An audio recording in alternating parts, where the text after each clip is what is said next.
All right, welcome back to Community Focus here on Channel 6 TV. I'm Kenny Fogel, your host tonight, and glad you could join us. We're talking about the election coming up on the 8th day of November, which again is not too far away. And we talk about the Bardstown City Council. The Bardstown City Council has several people running for it this year. It's been in the news quite a bit this year, and for some good reasons, some maybe not so good. And we got one of the candidates here that wants to make things a little bit better, Mr. Frank Thompson. Frank, first of all, thank you.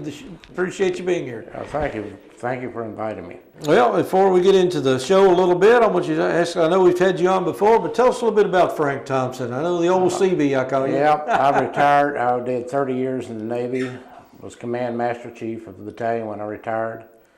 So I spend a lot of time now doing veterans work.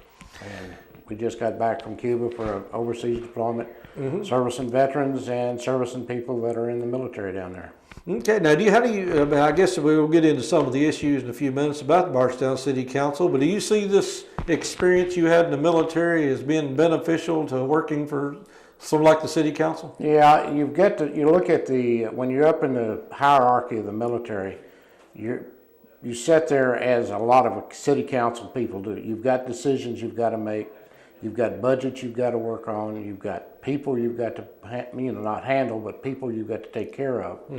And you've got to listen to the people. And that's one of the nicest parts about the Command Master Chief's job, as you know, is the people will come to you and you listen to them and talk to them, find out what their problems are, and then try to take care of them. And one thing about the military that's different than I see in the civilian world is there's not as much nonsense. No, there's It's pretty much you get down to brass tacks and discuss what's going on. You've got to do that because you can't sit out there and spend 4, 5, 6 hours a day trying to nitpick and everything. Just assign somebody to do something, have them do it, and then come back and report to you. Because you've got to get it solved quick because you're on a battlefield or in a battle situation, you can't govern by committee. So that's, you look Well, you also learn to work, you don't govern by committee, but you learn to be a part of a team. You know where you are. You've got your job to do. They've assigned you to do a job, so you've got your job to do, and they want you to do your job to the best of your ability, because when they assign it to you, they don't want to work. I had a particular job in the Navy where I was assigned to work for the battalion commander. He gave me the job of taking care of a military training department that was unsatisfactory and bring it up to satisfactory, and that was my one whole job to do. And when I did that, we did good. So that's the way they'll trust you to do your job, and you just take care of what you've got to do and do it. Okay, well, you're looking at this City Council right now. I mean, at some point, something ticked in you to say, I think I can fix it, I can do it better, I want to be a part of it. What is it that made you want to run for City Council? I've sat back in the last couple of years watching the City Council. Well, actually, for longer than that. I've been a member of this community since 1976. And I watched it grow, and we've got to a point it looks like the City Council now is fighting amongst itself. I just get that sense that not everybody on the council has got the same way that they want to see the city. And I see the city where we're going, right now we're going through a lot of money, and they raising the taxes, which you have to sometimes raise taxes, but I'm looking at the guys that are drawing Social Security and military pensions or on their other pensions, and they're not getting cost of living increases. So we got people there making money, so they get a pay increase. We've got the things that need to be done. But what happens to the guys that are on Social Security and stuff when you start raising the taxes, and they can't they either have to pay taxes or not eat. Yeah. And that's what you're looking at. That's gone to the point now.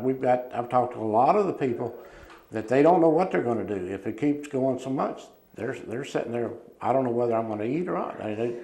It's just one of those things. It's got to be done. Something's got to be done in the community. What do you look at more so in the City Council? You think it's mismanagement or just a dysfunctional bunch of people that just simply can't get along? In my personal opinion, I think it's just people that just don't get along. They don't.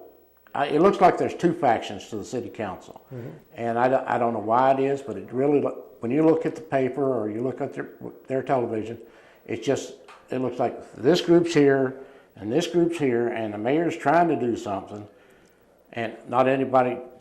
Like I said, they don't seem to want to do anything because they can't do anything to make up for anything. Well, they went to a full-time fire department last year, which was very expensive. I mean, no question about it. I mean, there's the benefits to having a full-time fire department, but can we pay for it? Well, that's what we've got to look at. If we've got decided to do it, then we've got to figure out how we can pay for it. I know it's hard to do, but you might want to look at contracting some of that instead of you actually paying for them. Get a contractor to come in there and you pay them what they want. They hire the people to do the job instead of them working for the city. The contractor does the job. They get the employees. There's a lot of trucking companies out on the market right now. They do not own any drivers. They actually lease their drivers from contractors. So that's one of the ways that they don't have to pay retirement, and they don't have to pay pensions, health care, but they get their things through there. The military itself is doing that on their base. They're doing a lot of people contracting out.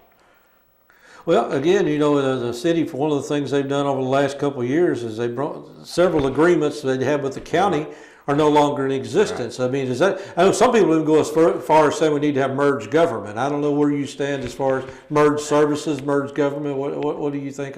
How does that work? I was fortunate enough to be involved as a citizen of the city of Louisville when they went through this merged deal that they want to do. Yes, merged governments in one respect is an ideal way to do it because you've only got one boss in the county, but it depends on what size county you've got. In our situation right now, we have a county judge and his 4 magistrates, excuse me, and then you got the city council and there's 6 people, plus the mayor.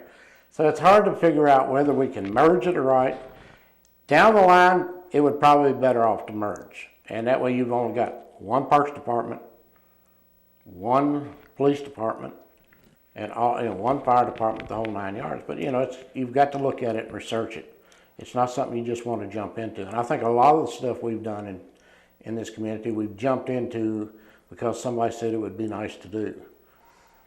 And well, we talked about the dysfunctional, obviously, part of the city council. I mean, you've been through several years in the military, and whether you know it or not, you're forced to become a leader. That's correct. I mean, you are a leader, and you got those leadership skills that you bring to the table. Now, how would that translate into being in the city council? What would that do? It's when you're leadership, you want to work. You learn to work with people in the military.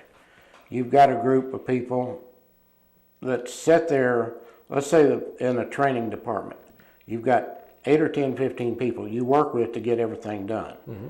One guy's the leader, but everybody's got to do things to get done. And that's the same with the city council. You have the leader, everybody needs to work together. This guy needs to talk to this guy. That guy needs to talk to this guy. There's no black, white, male, female. You're all on the city council. When I look at it, if you're a city councilman, you're a city councilman. I don't care what you're, even if you're an elephant, you're a city councilman. Mm-hmm. And that's the way I look at it. It's just like in the military. You go into the military, somebody's wearing a uniform, I don't see who it is, it's the uniform.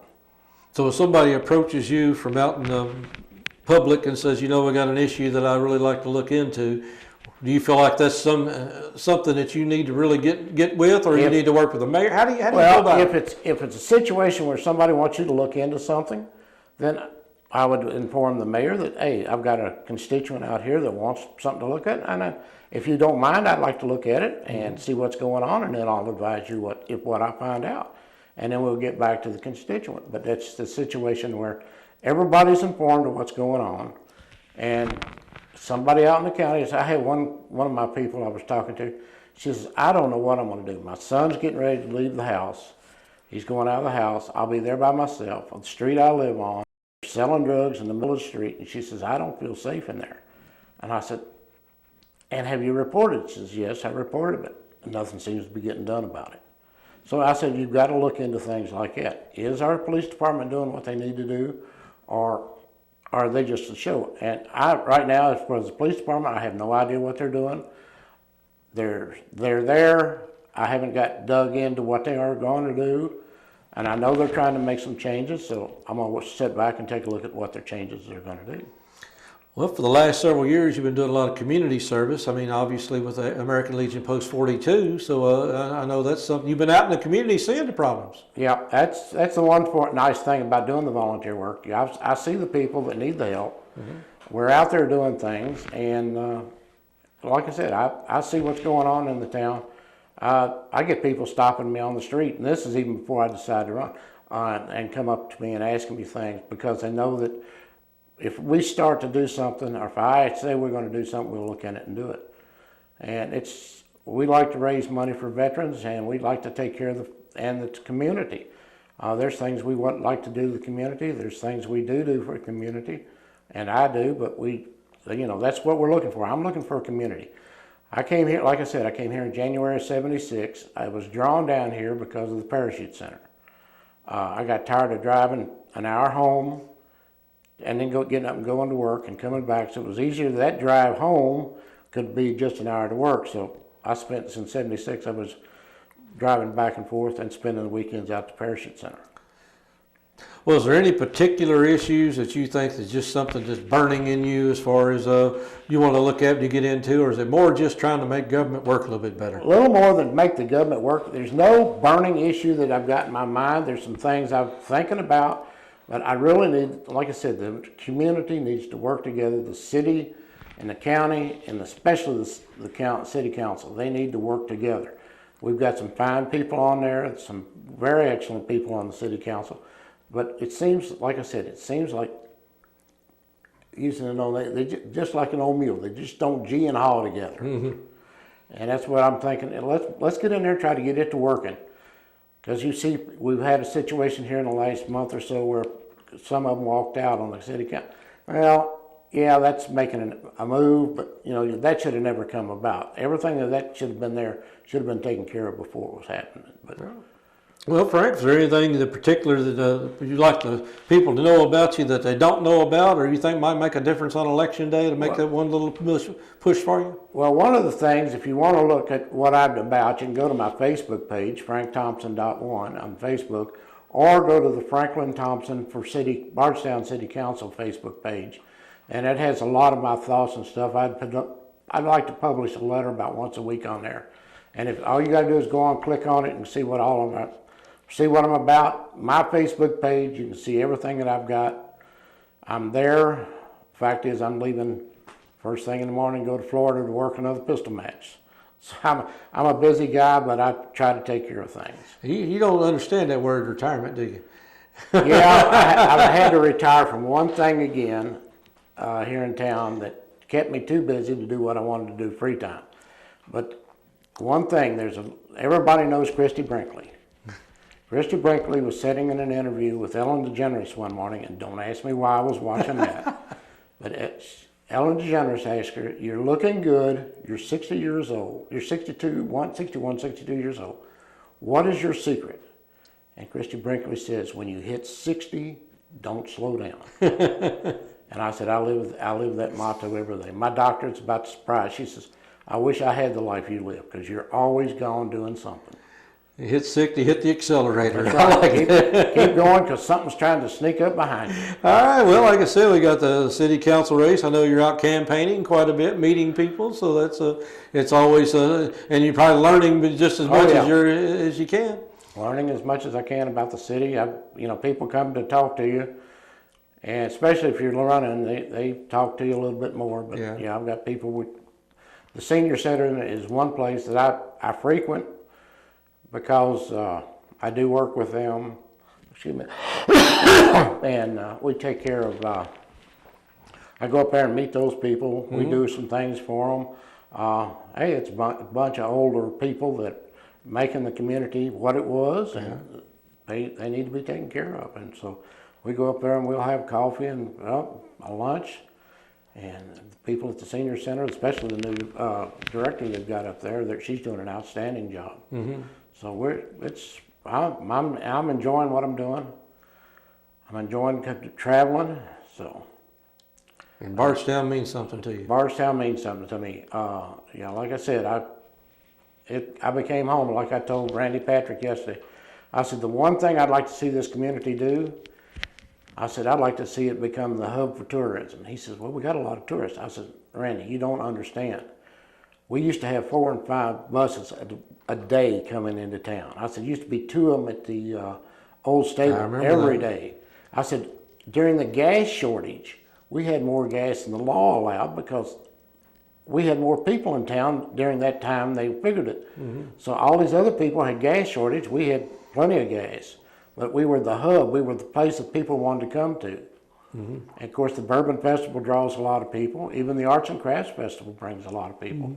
And being the bourbon capital of the world, as our governor said, the only bourbon that's fit to drink is made in Kentucky.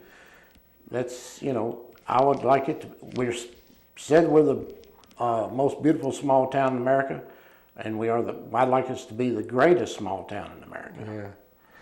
Yeah. All right. Well, Frank, we do appreciate you being on today. Like I said, I know you've been campaigning and working, so taking time out of your day to come in and visit with us, we sure appreciate it. All right. Thank you. All right. Thanks a lot. With Frank Thompson here, he'll be on the ballot for the Bardstown City Council November the 8th, Election Day, coming up very soon. So start making your choices, start studying a little bit. As Frank mentioned, go to the websites, Facebook pages, and you'll learn as much as you can about Frank and what he's doing. So again, Frank Thompson from the Bardstown City Council, and we'll be back with more community focus here on Channel 6 TV right after this.